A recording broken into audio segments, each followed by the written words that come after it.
ngomongin kerja, pasti nggak jauh dari gaji dan tunjangan kan? Nah, ternyata di dunia HRD ada yang namanya kompensasi dan benefit.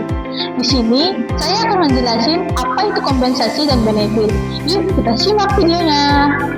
A few moments later. Definisi kompensasi dan benefit. Kompensasi merupakan suatu yang diterima karyawan sebagai pengganti kontribusi jasa mereka. Dan kompensasi adalah segala sesuatu yang diterima karyawan sebagai atas sumbangan kepada perusahaan, termasuk di dalamnya yaitu ada gaji, pemberian tunjangan, fasilitas-fasilitas yang didapat dan dinikmati oleh karyawan, baik yang berupa uang maupun bukan. Kompensasi adalah pengaturan seluruh pemberian balas jasa bagi employer maupun employee, baik yang langsung maupun tidak langsung, menurut Martoyo.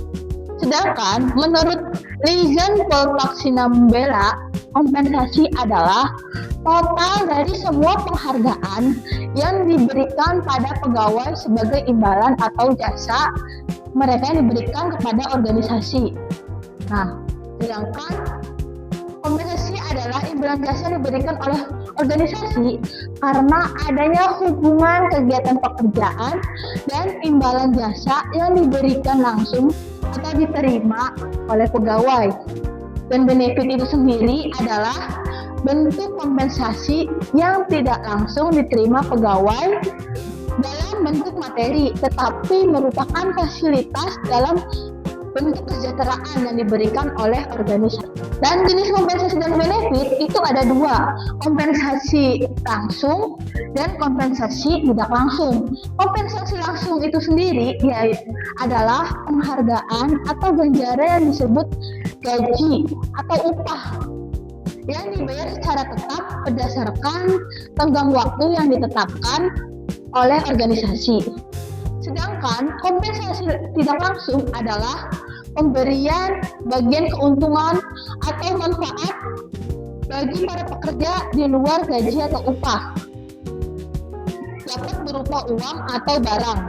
Nah, sedangkan insentif adalah penghargaan atau ganjaran yang diberikan untuk motivasi para pekerja agar produktivitas kerjanya tinggi dan sifatnya tidak tetap atau sewaktu-waktu berubah.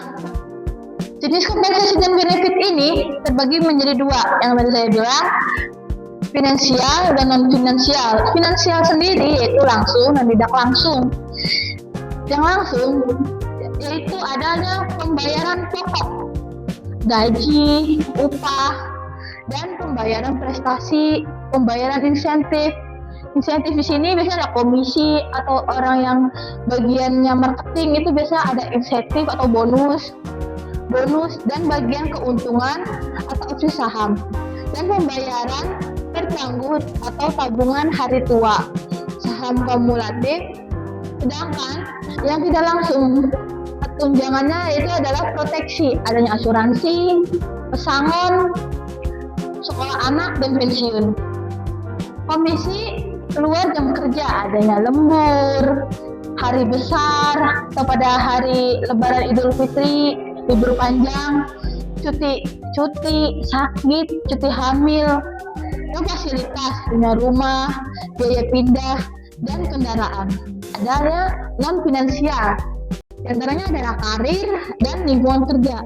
Di karir sendiri itu ada pada aman pada jabatan, peluang promosi, pengakuan kerja, temuan baru, dan prestasi istimewa. Sedangkan di lingkungan kerja dapat pujian dari atasan, bersahabat, atau lingkungannya baik, nyaman bertugas, menyenangkan, kondusif.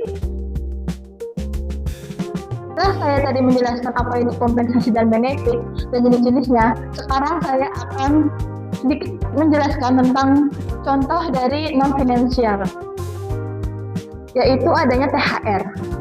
Filosofi dasar THR, pendapatan non-upah yang wajib dibayarkan oleh pengusaha kepada pekerja atau keluarga menjelang hari raya keagamaan. Sebagai bentuk pengamalan sila pertama Pancasila, ketuhanan yang Maha Esa, di mana masyarakat Indonesia pada umumnya merupakan masyarakat pemeluk agama yang berketuhanan yang merayakan hari keagamaan sesuai dengan agamanya masing-masing. Pada umumnya, untuk merayakan hari raya tersebut, termasuk relatif memerlukan biaya tambahan sehingga sudah sewajarnya pengusaha memberikan THR kepada para pekerja. Dasar hukumnya di UU nomor 13 tahun 2003 tentang ketenagakerjaan, UU nomor 11 tahun 2020 tentang Cipta Kerja, dan Permenaker nomor 6 tahun 2016 tentang tunjangan hari raya keagamaan di perusahaan. Kriteria pembayaran THR diantaranya yaitu adanya pekerja atau buruh yang memiliki masa kerja 1 bulan secara terus-menerus atau lebih, antara pekerja dengan pengusaha mempunyai hubungan kerja atau yang biasa disebut kita PKWT atau PKWTT. Besaran dan tata cara pembayaran THR. Pekerja atau buruh memiliki masa kerja 1 bulan secara terus-menerus atau lebih, antara pekerja dengan pengusaha mempunyai hubungan kerja. Perhitungan pemberian THR yaitu masa kerja dikali 1 bulan upah dibagi 12. Upah tanpa tunjangan yang diberikan merupakan upah bersih atau clean wages atau upah pokok termasuk tunjangan tetap. Upah sebulan pekerja harian, masa kerja 12 bulan atau lebih, upah rata-rata yang diterima 12 bulan terakhir sebelum hari raya keagamaan. Masa kerja kurang dari 12 bulan, upah rata-rata yang diterima setiap bulan selama masa kerja. THR dibayarkan berdasarkan PK, PT, PKB, atau kebiasaan yang nilainya lebih besar. Maka tetap dibayarkan sesuai dengan PK, PP, PKB, atau kebiasaan tersebut. Pembayaran THR dalam hari raya keagamaan yang sama terjadi lebih dari 1 kali dalam setahun. THR diberikan sesuai dengan pelaksanaan hari raya keagamaan, dan THR dibayarkan paling lambat 7 hari sebelum hari raya keagamaan. Dibayarkan sekali setahun sesuai hari raya keagamaan pekerja atau buruh. THR dibayarkan sesuai dengan hari raya masing-masing, kecuali ditentukan lain dalam PKB, PT, atau PK. THR harus dibayarkan dalam bentuk uang atau denda keterlambatan pembayaran THR. Lamatan pembayaran THR kepada pekerja dikenakan denda 5% dari THR yang harus dibayar. Denda dilakukan secara berakhirnya batas waktu kewajiban pengusaha membayar THR. Denda tidak menghilangkan kewajiban membayar THR. Denda dikelola dan digunakan untuk kesejahteraan pekerja atau buruh yang diatur dalam PP atau. Berikut adalah tindakan terhadap ketidakpatuhan pengusaha atau perusahaan. Identifikasi permasalahan yang diterima posko atau aduan THR, apakah terkait dengan THR atau masalah ketenagakerjaan non-THR. Yang kedua, jika permasalahan perselisihan hubungan industrial, serahkan ke mediator HI. Yang ketiga, pastikan bahwa terjadi tidak kepatuhan berdasarkan UU, PP, Permenaker atau SE Kemenaker. Yang keempat, pengawas tenaga kerjaan melakukan pemeriksaan terhadap informasi ketidakpatuhan dengan meminta keterangan pihak pekerja dan pengusaha disertai bukti-bukti yang cukup untuk mengambil tindakan. Yang kelima, pengawas ketenaga kerjaan memberi nota pemeriksaan jika terbukti adanya ketidakpatuhan pembayaran THR.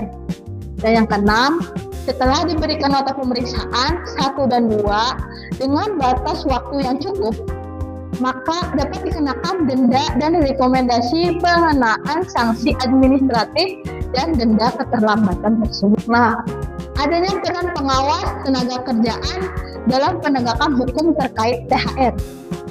pertama yaitu pengawas tenaga kerjaan dapat melakukan langkah-langkah penegakan hukum dengan cara melakukan pemeriksaan aduan yang masuk untuk memastikan THR itu sudah dibayarkan. Nah, jika THR tetap tidak dibayarkan, maka pengawas tenaga kerjaan memberikan nota pemeriksa 1 dengan batas waktu paling lambat 7 hari dan nota pemeriksaan 2 dengan batas waktu paling lama 7 hari.